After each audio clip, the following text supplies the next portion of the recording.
दर्शकों, अब इस वक्त आज़ादी का अमृत महोत्सव मनाया जा रहा है। 75 साल 75 ईयर्स हो चुके हैं हमें आज़ाद हुए, हमारे देश को आज़ाद हुए। अब भी कहीं ना कहीं ऐसा लगता है कि हमारे जो अनुभवी लोग हैं, जो एक्सपीरियंस्ड लेजिस्लेचर, एक्स लेजिस्लेचर हैं, उनको पूरा सम्मान नहीं मिल रहा है और ये दरकार है, उनको ज़रूरत है, उनको सम्मानित किया जाना चाहिए, सम्मान दिया जाना चाहिए। जो भी सरकारी फंक्शंस होते हैं एटलीस्ट उनको न्योता ढंग से दिया जाना चाहिए, उनके बैठने की व्यवस्थाएं ढंग से होनी चाहिए, क्योंकि आज भी हम उनके अनुभव से किसी मुकाम को हासिल कर सकते हैं।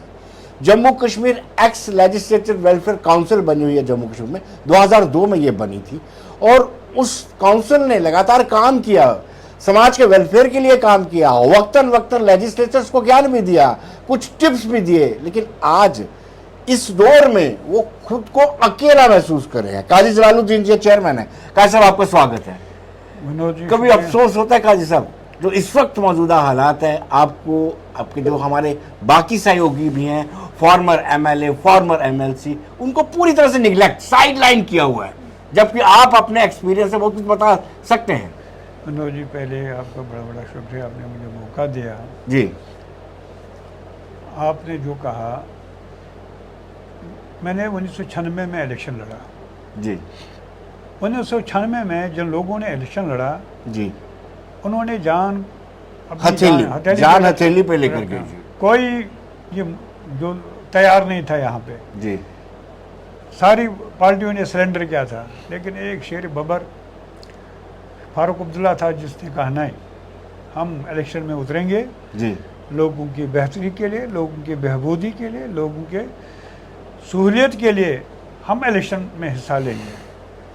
ऐसा हुआ, उसने हिस्सा लिया और बड़ी अक्सर से नेशनल कॉन्फ्रेंस ने कामयाबी हासिल की।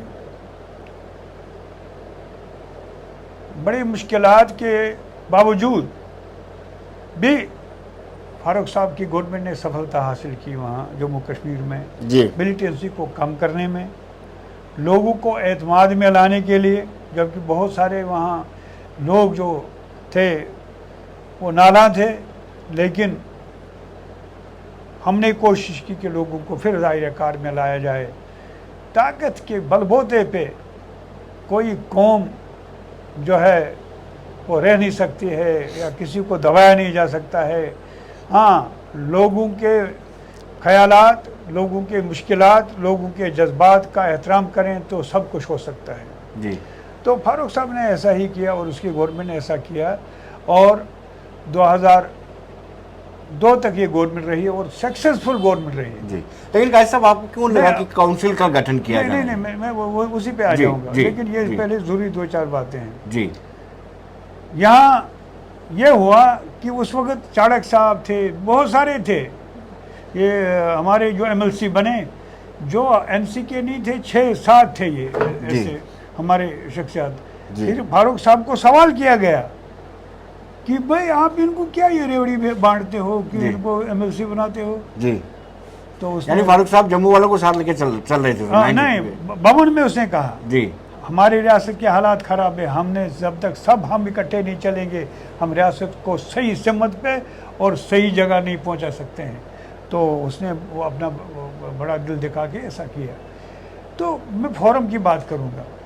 फोरम की बात इसी में आती है कि जब 96 में हालात जो थे वो नागुफ्तबे थे, तो आहिस्ता आहिस्ता 2000 तक कुछ कदरे ठीक हुए। फिर भी हमने महसूस किया कि फोरम ने ना, यह हमारे चौधरी प्यारा सिंह जी हैं, बाबू रामपाल जी हैं, ऐसे बड़े लोग हैं, कश्मीर से सैयद अब्दुल रशीद है साहब हैं, शेख रफ़ी अब्दुल गनी नसीम थे साहब थे, ये भारत गांधी हमारे थे। तो इन्होंने कहा नहीं, हमने सर जोड़ के एक फोरम बनाना है और जो भी यहाँ गवर्नमेंट बने, जो भी बने, हमने उसमें हिस्सा लेना है। हमने उसके बाइलाज बाज़ाब्ता बनाए कि कैसे हम मदद करेंगे। उसके बावजूद भी ये जो यहाँ गवर्नमेंट बनेगी उन कामों के सिलसिले में जो प्रोजेक्ट्स यहाँ हमने अपने उसमें दिखाए हैं बाइलाज में, वरना गरीबों की मदद करना, बेवाओं की मदद करना, इसी तरह से तो हमने एक सिलसिला चलाया और ये चलता गया। अपने भी मुश्किलात थे हमें, अपने मतलब पेंशन बहुत कम थी, कलील थी, उसकी बात हमने वक्तन फ़ौक्तन बात की, हमने मेडिकल की बात की, हमने तालीम के बच्चों की बात की, दूसरी बातें की। अगर हम उसमें पूरे सक्सेसफुल नहीं रहे, लेकिन थोड़ी बहुत सुनवाई होती थी, बात कोई सुनता था और हम उसके बाद जाके बात करते थे, और कम से कम वहाँ से वापस आके हम कहते थे कि यार हमने अपनी बात तो सुना दी। 15 अगस्त का दिन होता था, 26 जनवरी की बात होती थी, तो बाज़ाब्ता तौर पे इज़्ज़त के साथ बुलाया जाता था एक्सीलेटर को, वहाँ पे चाय पे बुलाते थे, फंक्शनों में बुलाते थे। गवर्नमेंट फंक्शंस में बुलाया करते थे, आप क्यों नहीं बुलाते, क्या कारण है, निगलेक्ट क्यों कर रहे हैं? हाँ, अब इस वक्त ये सूरत हाल है कि अपने यार दोस्तों को बुलाते हैं लेकिन एक्सीलेटर को नहीं बुलाते हैं। बड़ी अफसोस की बात है। हम पिछले 1 साल से चाहते हैं कि हम गवर्नर से अपनी बात करें। एक फ़ाइल हमने भेजी, छोटी फाइल, उसमें कोई बड़ा मुतालबा नहीं है, कुछ नहीं, बिल्कुल नहीं। हमने कहा एक कानूनी था, वो नुक्ता था, यहाँ हर साल ये होता था, पेंशन में 2 साल का इजाफा होता था, फिर इन्होंने उसको काट किया और उसको 75,000 किया जी, जबकि बाकी एक 1 टर्म वाले को 50,000 है जी। हमने कहा ये जो आपने तफावत इसकी रखी है इसको दूर करो, पेंशन एक पेंशन ही है जी, पेंशन में तफावत नहीं होनी चाहिए जी। बस ये हमारा एक छोटा सा था। लेकिन आज तक वो हमारा फाइल ही वो गायब हो गई, उसका कोई नहीं, और मौका भी नहीं दिया गवर्नर साहब ने हमें बात करने के लिए। हमने काजी साहब, जैसे ये 75वां अमृत महोत्सव मना रहे हैं, मुझे लगता है कि एक्स लेजिस्लेचर जहाँ जो आपकी काउंसिल है उसका भी सहयोग लिया जाना चाहिए था। हाँ, डेफिनेटली। जी, हमारे ऑफिस से मतलब यहाँ है, हर एक पार्टी के ऑफिस हैं, वहाँ हम जाते हैं। हम यहाँ भवन में भी हम मतलब मैं एनसी से ताल्लुक़ रखता हूँ, इसी तरह दूसरे लोग जो हैं जाते हैं। पहले हम जाते थे, वहाँ दावत आती थी तो वहाँ ये जो परेड में वहाँ भी हिस्सा लेते थे, हर जगह लेते थे जी। जब हम डिस्ट्रिक्टों में होते तब भी हिस्सा लेते हैं, हर जगह नहीं, बिल्कुल हिस्सा लेते हैं, इसमें कोई नहीं। ये तो एक है, नेशनल है फंक्शन है, इसमें कौन पीछे रह सकता है, इसमें कोई पीछे नहीं रह सकता है। ये कोई नई बात कभी आपने ये शिकायत डिप्टी कमिश्नर डिविजनल कमिश्नर से किया आपने? नहीं, इस शिकायत बनती है आपकी कि आपको इनवाइट क्यों नहीं किया जाता? हाँ, लेकिन हमने इन पर देखिए, जब हम आज वहाँ जाते हैं, जैसे एट होम होता है, हाई टी होती है, तो आपको बुलाते हैं? नहीं बुलाते हैं, कोई नहीं बुलाता है। हमारे लोग, हमारे ये बाबू रामपाल जी वगैरह, हम गए थे 2-3 दफ़ा पहले यहाँ कमिश्नर के पास भी, उसने कहा हाँ वो ठीक है, आपका कहना ठीक है, लेकिन ऐसा हुआ नहीं जी, ये बात बनी नहीं, ऐसा हुआ नहीं। तो उसके बाद हमने एक गवर्नर को भी लिखा, लेकिन उसने भी हमें मौका नहीं दिया जी। तो ये बड़ी अफसोस की बात है। रहा सवाल ये कि आजकल का ये जो है यहाँ पे ये तिरंगा, ये कोई नई बात नहीं है। उस वक्त बात कोई करता 96 में जब कोई यहाँ तब बात बनती, तब तो ये घरों में बिल्लू में छुपे हुए थे। हम लोग आए, हमने अपनी जानों का नजराना किया, हमने अपने बच्चों की परवाह नहीं की, हमने अपने रिश्तेदारों की परवाह नहीं की। मेरे रिश्तेदारों के मकान जलाए गए जी, उस वक्त वहाँ पे हमने वो कुर्बानियाँ दी हैं। आज लोग कहते हैं कि उनको मुफ्त में जब हालात ठीक कर दिए, सब कुछ ठीक हुआ, तो आज ये कहते हैं कि उसको वहीं फिर पहुँचा दिया जहाँ इसको रियासत को नहीं पहुँचना चाहे था। हालात इस किस्म के आज ख़राब है। आज महंगाई का इस तरह दौरा है, कोई कह ही नहीं सकता है। खाने की चीज़ों पे टैक्स, सब्जी पे टैक्स, हर चीज़ पे टैक्स। गैस का सिलेंडर जो 300 का था आज 1200 में मिल रहा है जी। तेल जो था 60 रुपये। जब लॉ एंड ऑर्डर की सिचुएशन 100 रुपये में ऐसी सिचुएशन खराब हो जाती है लॉ एंड ऑर्डर की, तब भी ये काउंसिल सरकार की हेल्प कर सकती है, एडमिनिस्ट्रेशन की। बिल्कुल, आज भी देखिए सबसे, अगर इस वक्त ये जो मैं कहूँगा, ये जो ये करते हैं, अरबों खरबों खर्च करते हैं, किसके लिए? कि भाई लाल चौक में हमने झंडा चढ़ाना है जी। उसके लिए अरबों खरबों रुपया खर्च करते हैं, मोबाइलों को बुला के। वो नहीं है।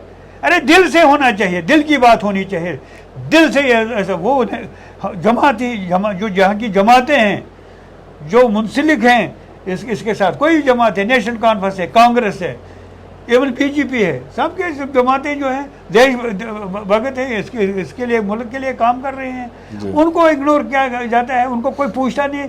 मैं आज की डेट में भी मैं अपने दोस्तों से, बीजेपी के दोस्त से, हमारे एक्सेलेटर में जब उनसे मुलाकात हुआ, उन्होंने कहा हमारी भी कोई सुनवाई नहीं है।